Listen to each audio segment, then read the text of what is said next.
instead of studying who carries it around, this weekend, and read the editorial by, or the column by Vince Carroll. Did anybody read the Vince Carroll article? Well, I have to tell you, it's a great way to start your Sunday morning. But you know what? I'm pretty damn proud of it. Because I believe everything I said. I believe absolutely everything I said. I wasn't misquoted. Let me be very clear, I was not misquoted. When I look at what happened on to 103, I will happily concede that probably 40% of the population voted no on Proposition 103 because they were concerned about the economy and their ability to pay additional money in taxes. It's 40% of it. We knew that going in. We knew we'd lose about 40%. But the thing that's disturbing to me is that even the Denver Post, and if I may quote, suggested that the reason that they were suggesting a no vote on Proposition 103 was because we needed a broader, more permanent fix. Now, to me, that says it wasn't enough. It didn't go far enough. It wasn't big enough.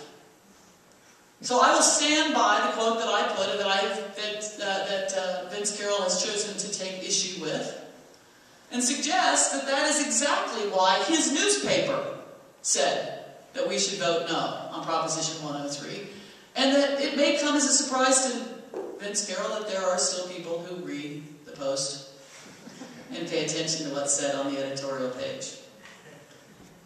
Now, I want to talk a little bit about efficiencies. I want to go back to the DU study for just a minute, because what it says is that we've got to do something. And interestingly enough, it suggests that we need to consider raising taxes.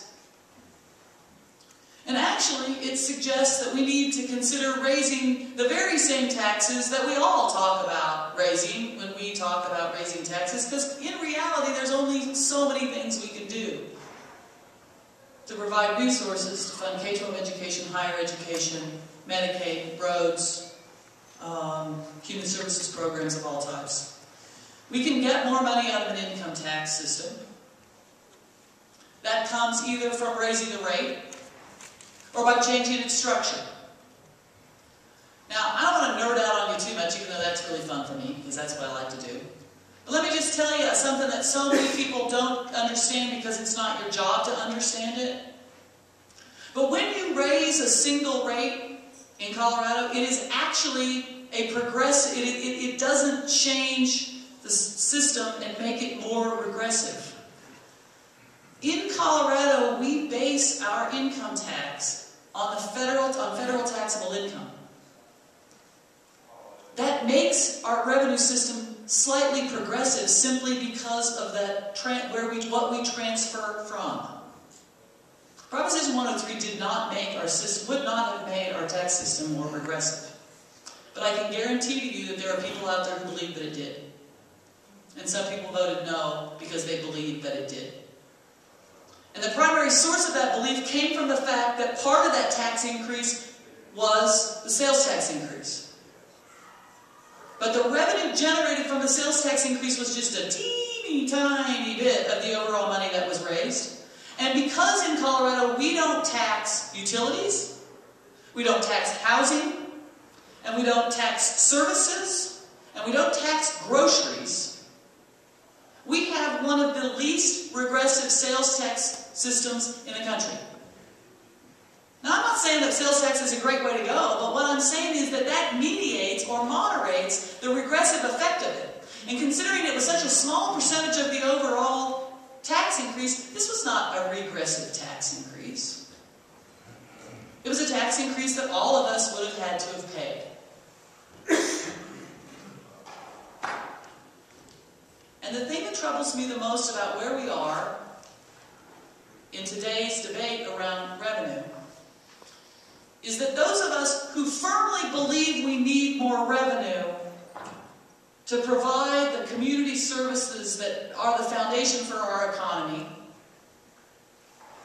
many of us believe, just like other people that don't share our view believe, and that is taxes are great as long as somebody else pays them. And until we are ready and prepared and ready to own the idea that we all need the state of Colorado, we will continue to stay in exactly the same situation that we're in now. Let me give you a couple of statistics. In terms of spending per $1,000 of income. So if you think about how much we spend for state services per $1,000 of income, we rank 48th in the country. 48th. If you think about spending per capita, how much we spend per person, we rank 43rd. Let's talk about the flip side of spending. The flip side of spending is taxation, right? Because you can't spend it if you don't collect it. Where do we rank in taxation per $1,000 of income? 48th. 48th. I'm not even going to give you a statistic on taxation per capita because that's not how we tax. It's an irrelevant statistic. It takes into account, it has nothing to do with where revenue comes from. It is not a measure of tax responsibility, tax burden, whatever you want to call it. Actually, the numbers aren't that bad. I think it's 40th or something like that. But the point is, it's irrelevant. It's not how we tax. It becomes more and more important when we look at studies like the DU study that suggest that we are going to have to do something about revenue if we're going to not end up doing nothing in state government but Medicaid, K-12 education, and corrections. That all the options are going to be on the table. Right? All the options are going to be on the table. We're going to be looking at rate increases. We're going to be looking at structural changes. We're going to be looking at actually expanding the sales tax base. I want to talk for just a second about sales tax. One of the recommendations, it isn't a recommendation, it is a suggestion of alternatives in the DU report. Because God forbid anybody take a risk and stand up there and say, this is what we ought to do. No one's going to do that these days. Because if you do, you run the risk of having a public election and losing. And nobody likes to do that. Trust me, nobody likes to do that. But when we talk about that sales tax piece for a minute, I want to give you a number, and I've got it here. I'm going to have to just, okay. The other fact, the other context that I thought the DU study did not talk about nearly enough. They talked a lot about the problems with spending, but they didn't talk a lot about taxes. Colorado Legislative Council released a report a little over a year ago that suggested that taxes per $1,000 of income, and that really is the way to measure this. For individual income taxes have fallen 12.5% over the last 10 years. That if you make, for every $1,000 of income you earn, you pay 12.5% less today than you did 10 years ago. For sales tax, you pay 24.2% less than you did 10 years ago. And then on down the list, corporate income taxes, 39% less, gas tax, 33% less. But I want to talk specifically about sales tax for just a minute. There's a lot going on in our economy right now. There's a lot of things changing, as you might have noticed. Our new normal is not so normal.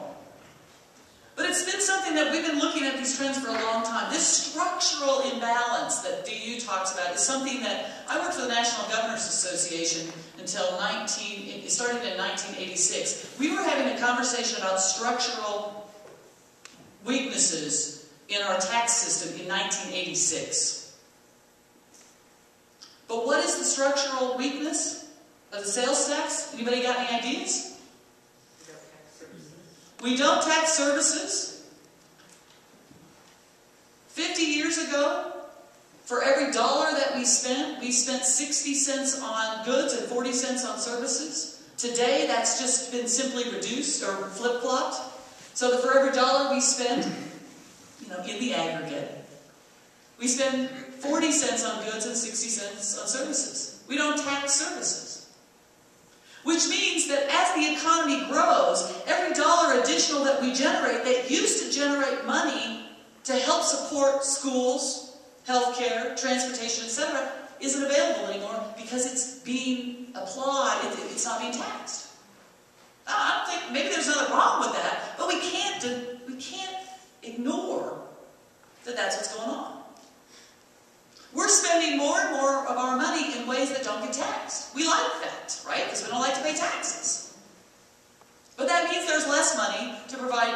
K-12 education, higher education, the list goes on and on and on. Let me point out another, there's another one, another big one out there. Internet shopping? Internet shopping. We buy stuff over the internet now. Internet sales by U.S. Constitution, U.S. Supreme Court rule, we do not have to collect, we is not the right word here. Retailers who sell do not have to collect sales tax on taxable purchases unless they have a physical presence in the state. Why is it that we all love Amazon? Well, one reason is because it's convenient as heck. And the other reason is it's a lot cheaper. Why is it a lot cheaper? Because we don't collect sales tax on it. It's one of the reasons. Now, I recognize some of you that I talked to you when I've been in our meetings in the past, and so you all know that we all technically owe that tax, right? How many of you filed your use tax statement this year? I did too. There's a little form on the Colorado Department of Revenue website that will help you figure out what your sales tax liability is for internet purchases. If you didn't buy anything on the internet, don't worry about it. But if you did, you can go on there and figure it out and fill it out and send in your stuff. Now, don't worry. There's absolutely no risk the Department of Revenue is not going to come out and find you and make you pay your taxes, because they have many fewer employees today than they did in 1988. But that's because we have been tightening our belt and reducing the amount of dollars that we spend on government bureaucracy in Colorado over the last 20 years or so. But there's a lot going on in the economy. There's a lot going on in the way we tax. There are serious structural issues that are undermining our ability to raise revenue to support services that we used to be able to support more comfortably, that have nothing to do with the current economic situation. And that's what the DU report says. It suggests we look at issues of severance tax, which of course we did, and that failed very recently. It says we suggest that we look at issues of other kinds of taxation. Now, one thing they did say, and I want to be very clear about this, they don't think that a rate increase, a simple rate increase, is going to be sufficient. That we have to, that we need more reform than that. And maybe that's what the Post was looking for when they said we needed more permanent, broader, more permanent fixes. The DU study suggests that we have got to have a serious conversation about revenue. And I couldn't agree more. And that's why one of the reasons why our organization was so behind the conversation that led to the development of Proposition 103. Many of you know that we were the major proponents behind several graduated income tax proposals that didn't go to the ballot because we were told if we did go to the ballot, they would spend $3 to $3.5 million to defeat them. That seems like a really ridiculous use of scarce resources. I want to talk for just a second about the second DU report. And that's issued by a group called the University of Denver Strategic Issue Panel. For those of you who are interested in reading this report, I go back to the University of Denver or Denver University, however, it works both ways. Type in Strategic Issue Panel.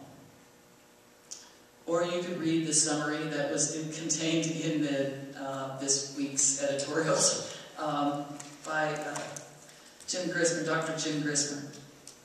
What the report says is that we need to focus more intentionally on creating citizen value if we are to rethink, as we rethink Colorado government. That we need to make value visible, that we need to change fiscal structures, and we need to leverage market forces of competition to maximize efficiency of resources. Yep. But there's not much of a path forward there. For the last 10 years, I've been working on issues of fiscal reform and trying to figure out how we untie or redo or reform or remanage the current, our current set of circumstances, because we've been predicting that we were going to get here for a long, long time. And people have been telling me all that time that it is very simply a matter of agreeing to the problem. And once we could all agree to the problem, the solution will reveal itself easily. I disagree. I think we all know that there's a problem. I think if you read the Independence Institute's recent report, their budget blueprint, they will tell you we have a structural problem. Their solution is dramatically different than one that I would propose. Until we step up to the plate and have a conversation about not what the problem is, but what the solution is, we will slowly but surely undermine the foundation of our communities. And that is not a very uplifting message. But it's the truth as I see it today. And as long as we continue to have yet another structural rearrangement of the chairs on the Titanic, to avoid the hard questions of who is actually going to pay for health care for our increasingly aging population, and who's willing to pay for a more demanding education system, because today's education challenges are not the educational challenges of 50 years ago. And until we're ready to step up and have not a conversation about the problem, but a conversation about the answers and the solutions, we are going to watch as we undermine the quality of life in the state of Colorado. Maybe it'll all work out. Maybe the mountains are enough. Maybe our beautiful climate is all we need. Maybe our strategy of not educating our own kids but importing college graduates from other states will continue to be a successful economic strategy going forward. I worry that the time is about up on that strategy. But it is the one we have employed for a long time. And quite frankly, the cards are stacked against us. The Tabor Amendment says the only way we have additional revenue is asking voters. And let me tell you something from experience, it is a heck of a lot easier to build a coalition for no than it is to build a coalition for yes. I want to stop and get your questions, but I want to end on this note. You know the only thing less popular than raising taxes? Cutting them.